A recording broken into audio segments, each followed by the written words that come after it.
नमस्ते बच्चों, मैं माधुरी तिवारी कक्षा 10वीं की पुस्तक क्षितिज से सूरदास जी का पद पढ़ाऊंगी। बेटा जी, इसके पहले वीडियो में हमने पद संख्या 1 और 2 को पढ़ा था। आज हम 3 और 4 पढ़ेंगे। तो चलो शुरू करते हैं। हमारे हारिल की लकड़ी। हारिल का मतलब होता है, हारिल एक पक्षी होता है जो अपने पैरों में सदैव लकड़ी लिए रहता है, उसे छोड़ता नहीं। उद्धव द्वारा दिए गए निर्गुण योग संदेश को सुनकर गोपियाँ कहती हैं, हे उद्धव, श्री कृष्ण हमारे लिए हारिल पक्षी की लकड़ी के समान है। जिस प्रकार हारिल पक्षी लकड़ी पकड़े रहता है और आकाश में उड़ता है, उसी प्रकार हम कृष्ण को नहीं छोड़ सकती। मन क्रम वचन नंद नंदन उर, यह दृढ़ करी पकड़ी। हमने मन से, कर्म से तथा वचन से नंद नंदन अर्थात श्री कृष्ण को मजबूती से यानी कसकर हृदय में जकड़ लिया है। हमारे हृदय में सिर्फ कृष्ण बस चुके हैं। यह हमारा हृदय मजबूती से कृष्ण को पकड़कर रखा हुआ है। जागत सोवत स्वप्न दिवस निसी, कान्ह कान्ह जकरी।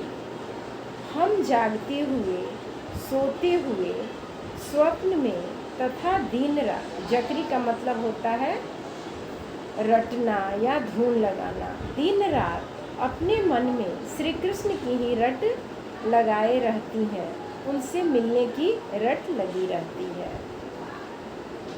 सुनत जोग लागत है ऐसो, ज्यों करुई ककरी।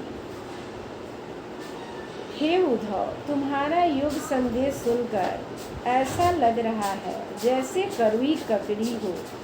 जिस प्रकार करुई ककड़ी में कोई रस नहीं होता है, उसी प्रकार तुम्हारी योग संदेश का हमारे ऊपर कोई असर होने वाला नहीं है। सूतो व्याधि हम कोले आए, देख सुनी न करी। हे उद्धव, ये तो ऐसा रोग है जो तुम लेकर आए हो, जिसको ना हमने कभी देखा है, न सुना है और न भोगा है। यह तो सूरती नहीं ले सौंपो, जिनके मन चकरी। सूरदास जी कहते हैं कि गोपियाँ कह रही हैं कि यह तो तुम उन्हें ले जाकर सौंप दो, जिनका मन चक्री के समान हमेशा घूमता रहता है, अर्थात हमेशा चंचल रहता है।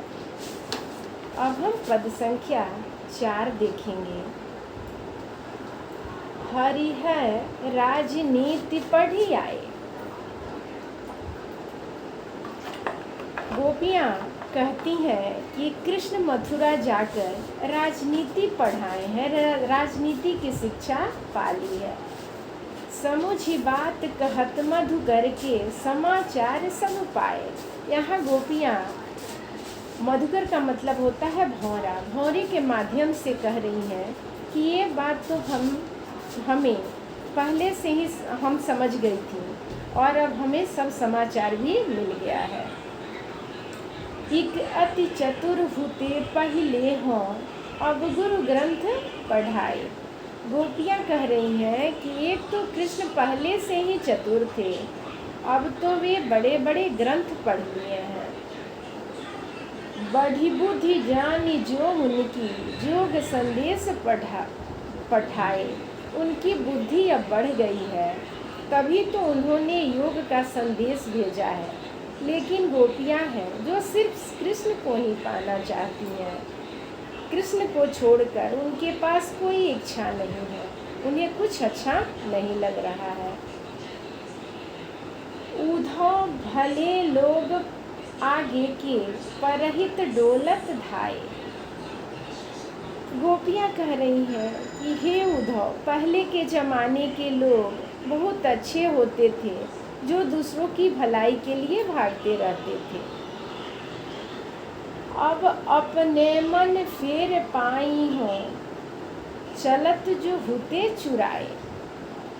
अब हमको विश्वास हो गया है कि अब हम अपना मन फिर से वापस पा लेंगी। जो श्री कृष्ण चुरा कर ले गए थे, जो हमारा मन उनके साथ चला गया था, अब हम उन्हें वापस पा लेंगी।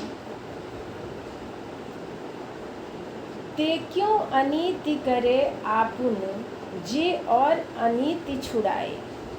वे क्यों गलत काम कर रहे हैं, जो हमेशा दूसरों को गलत काम करने से मना करते थे, अब वे खुद ही गलत काम कर रहे हैं। ये गोपियाँ कृष्ण उद्धव से कह रही हैं कि जो कृष्ण के लिए कह रही हैं कि जो हमेशा गलत काम करने के लिए मना करते थे, वे खुद ही गलत काम कर रहे हैं। राजधर्म तो यह है सूर्य, जो प्रजा न जाहि सताए। गोपियाँ कह रही हैं कि राजधर्म तो यही होता है कि राजा अपनी प्रजा की रक्षा करे। अगर वे हमें अपनी प्रजा मानते तो हमें दुख नहीं देते। उन्होंने योग संदेश भेजकर हमें सताया है। इस प्रकार गोपियाँ उद्धव को खरी खोटी सुनाती है। धन्यवाद।